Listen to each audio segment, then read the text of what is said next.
Usually, we think of a democracy collapsing like a house in an earthquake. Right. It's loud, it's sudden, the roof caves in, like the military rolls tanks down the street, and a news anchor solemnly announces that the system is broken. Yeah, it's very cinematic. Exactly. You can point at the wreckage and know exactly what happened. But welcome to today's deep dive, because we're looking at something totally different today. We really are. We're diving into this incredible masterclass of an interview with Pulitzer Prize-winning historian Anne Applebaum. And our mission today, for you listening, is to decode the subtle structural rot of modern democracies. Because it's not the Hollywood version. No, not at all.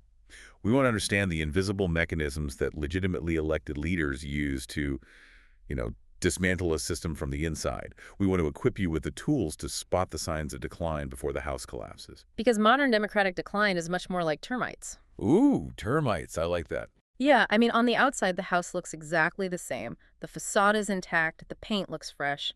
But behind the walls, the load-bearing structures are being hollowed out day by day. Right. Until one morning, you lean against a doorframe and the entire house just gives way. That is terrifying. It is, because the erosion is so slow and often so highly legalized that citizens living inside the house rarely notice the termites until it's too late. Wow. The autocrat's playbook today relies on maintaining the illusion of a functioning state.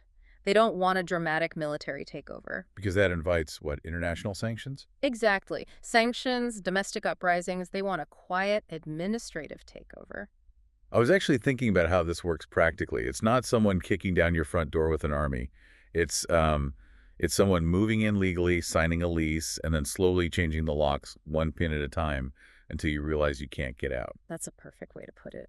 And to understand how they change those pins, we really have to dig into Applebaum's crucial distinction between the rule of law and rule by law. Yeah, that distinction is basically the foundational mechanism of autocracy. Unpack that for me. So, under the rule of law, the state is bound by the same rule book as the citizen.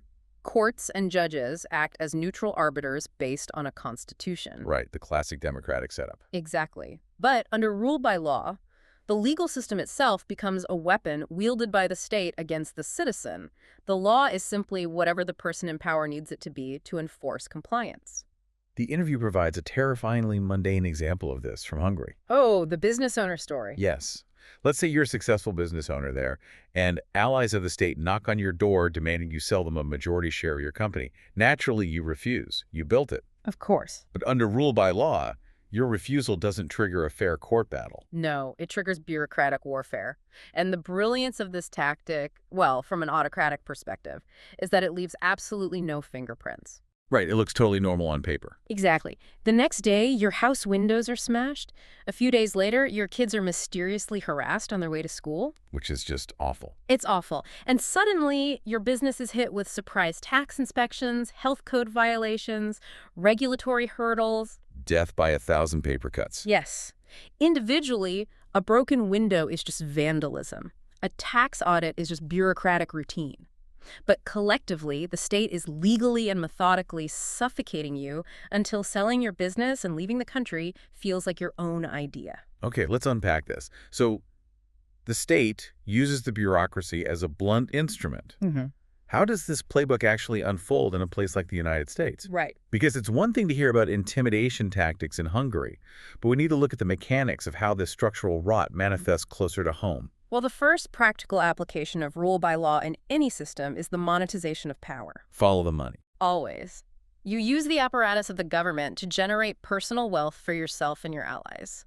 And Applebaum's data points to unprecedented scales of wealth generation for public servants in the U.S. recently. Like the numbers with Donald Trump. Yeah. For instance, he entered office with a reported net worth of $2.3 billion. Okay. 2 years later, that net worth had climbed to $6.5 billion. Wow.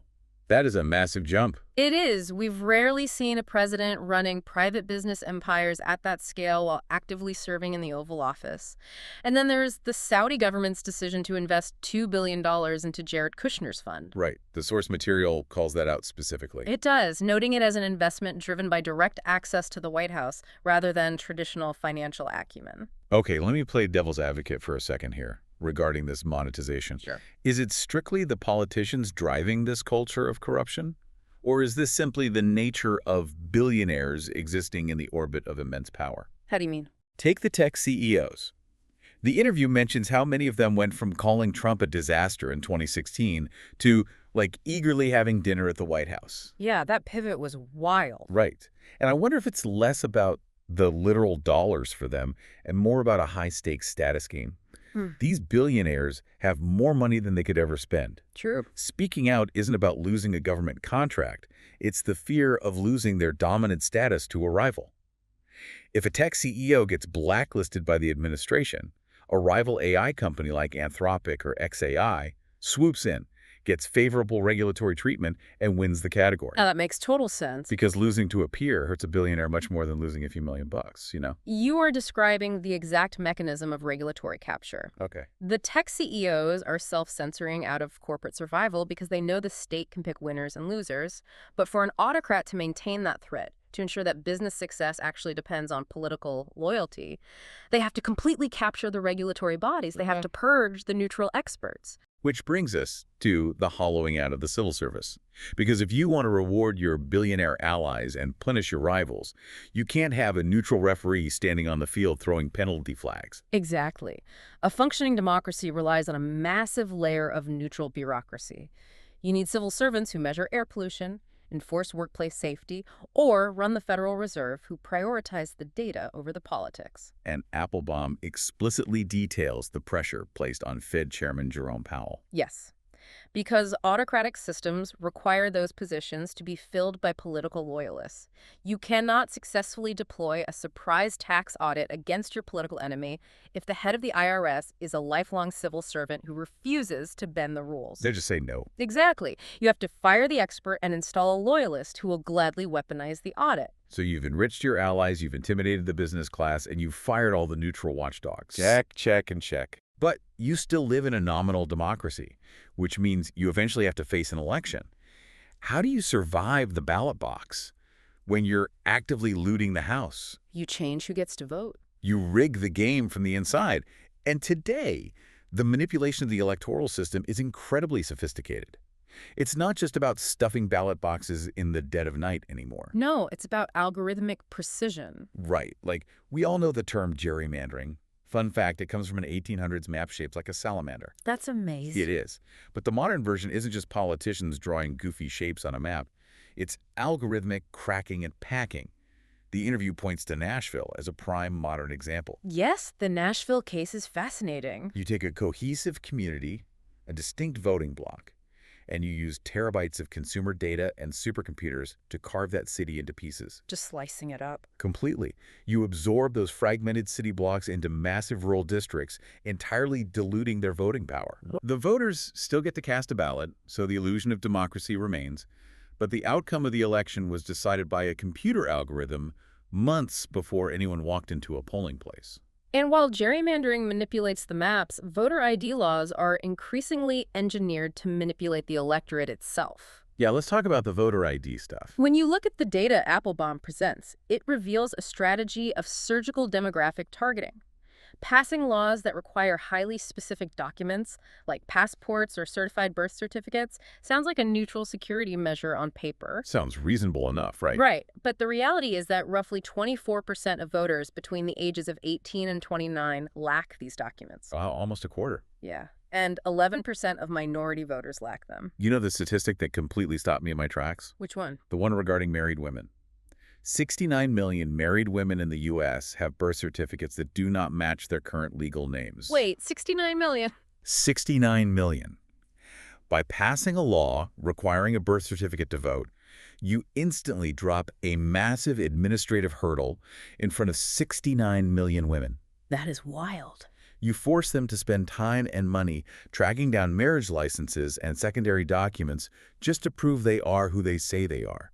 It's not about outright banning them from voting. It's about making the process so frustrating and time-consuming that a few percentage points of them just decide to stay home. Exactly.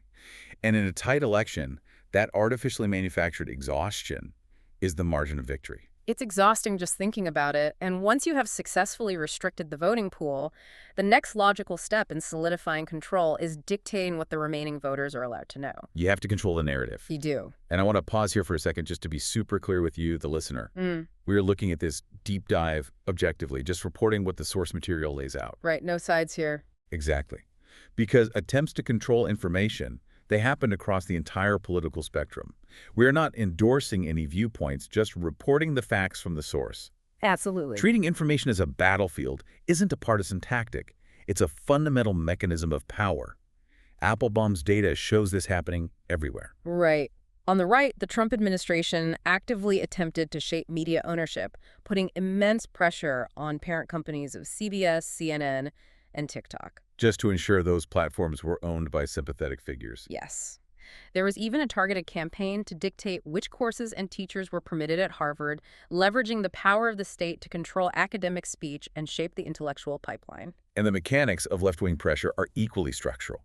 The source details how Mark Zuckerberg testified to Congress that the Biden-Harris administration and the FBI subjected Meta to months of relentless pressure. Right, to demote the Hunter Biden laptop story. Exactly.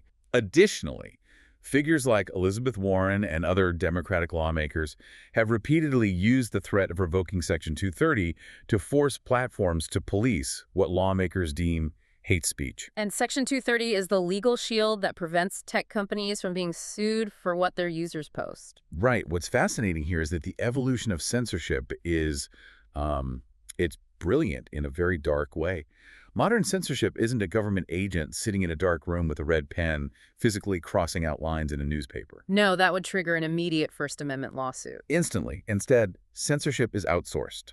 The state uses regulatory threats, like stripping away those Section 230 protections, to bully the private tech platforms into doing the censoring for them. So the government keeps its hands ostensibly clean. While the platform aggressively moderates its users out of pure corporate fear. What's fascinating here is that it's the privatization of speech control. Oh, that's a great way to phrase it. But, controlling the media and rigging the districts only gets an autocrat so far. There will always be citizens who see through the hollowing out of the house and take to the streets. Right. You can't trick everybody forever. Exactly. So when soft coercion fails, the autocrat must turn to physical force. Which brings us to the deployment of paramilitary forces.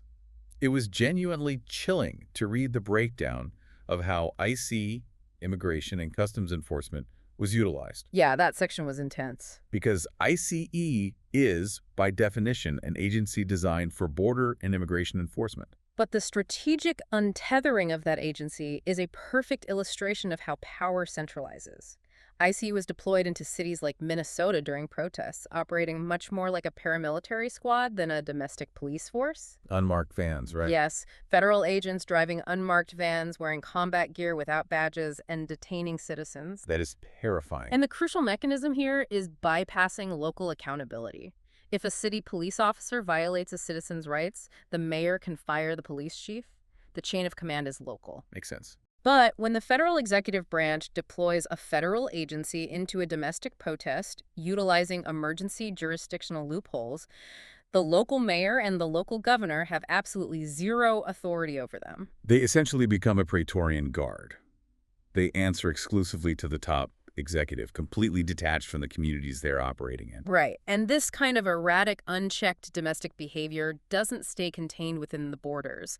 It radiates outward, terrifying global allies and destabilizing international security. Which brings us to the incident regarding Greenland. Yes, the Greenland story. When the United States casually suggested it might buy or invade Greenland, it sounded like an internet meme, like it felt absurd. It did, but the diplomatic fallout was incredibly grave. It caused genuine panic because it signaled a collapse of the post-World War II rules-based order. Because Denmark is a close NATO ally. Exactly. And Greenland is an autonomous territory of Denmark. You cannot treat a sovereign ally's territory like a 19th century real estate acquisition. No, you definitely cannot. The strategic positioning of Greenland in the Arctic is vital.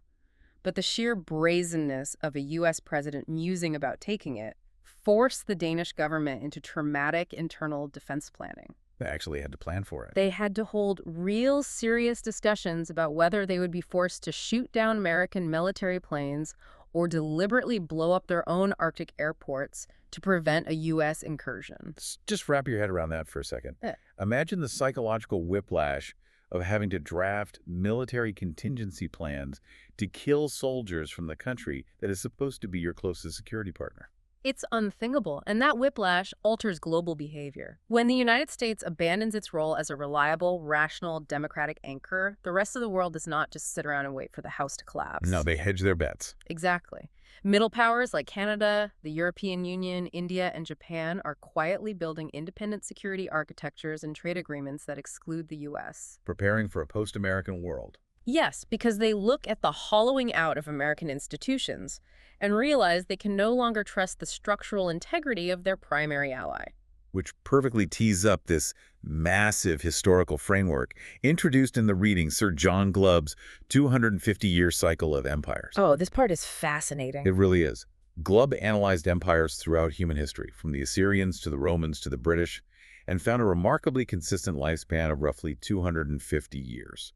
They all go through stages of pioneers, conquests, commerce, and eventually decline. And the timeline for the United States under Glubb's theory is pretty sobering. Very. If you track the U.S. from 1776, the 250-year mark hits exactly in 2026. Wow. Yeah, according to Glubb's historical mathematics, this drops the U.S. squarely into the final stage, the Age of Descendants. And the hallmarks of that era. Deep internal division, a massive chasm of wealth inequality, the hollowing out of institutions, a cultural shift from civic duty to sheer selfishness, and ultimately political collapse. It reads less like an ancient history theory and more like a description of current events. Doesn't it? It feels incredibly predictive, almost fated. But this is exactly where Anne Applebaum draws a firm line in the sand. Oh, she completely rejects it. She wholly rejects the concept of historical inevitability. There is no magical 250-year clock ticking down to zero that forces a nation to collapse. Thank goodness for that. Right. Buying into this idea of cyclical destiny is incredibly dangerous because it strips citizens of their agency. It makes you a passive observer to your own decline. Right, like, oh, well, it's the 250-year mark, nothing we can do. Exactly. The erosion of a democracy through rule by law, the purging of experts, and the manipulation of elections, those are a series of deliberate choices made by humans. Right. Which means sustaining the democracy is also a series of active choices. Demanding transparency, participating in local governance, fiercely maintaining critical thinking. These are the actual defense mechanisms of a free society. The termite damage only destroys the house if the homeowners refuse to exterminate them. That's exactly it. So what does this all mean for you, the listener? I want to leave you with a final provocative thought that builds on a brief mention of algorithms in Applebaum's interview. Okay. We've spent this deep dive looking at how autocrats manipulate the rules, control the media, and rig the voting pools.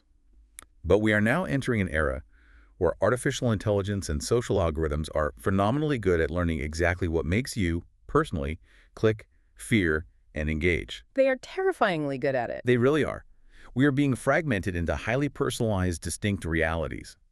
If the entire foundation of a functioning democracy relies on a shared national conversation like a baseline agreement on the basic facts of what is happening in reality, how do we maintain a democratic system when AI ensures that you and your next-door neighbor no longer even live in the same factual universe? Wow.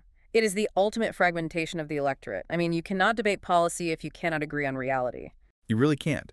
At the start of this deep dive, we talked about the termites. When a democracy is eroding, it's not a sudden earthquake, it's murky. It's someone legally moving in and changing the locks, one pin at a time. Right. It's a chronic condition of structural rot. And the only treatment for a chronic condition is persistent, uncomfortable vigilance. Well said. Thank you for joining us on this deep dive. Keep questioning the world around you.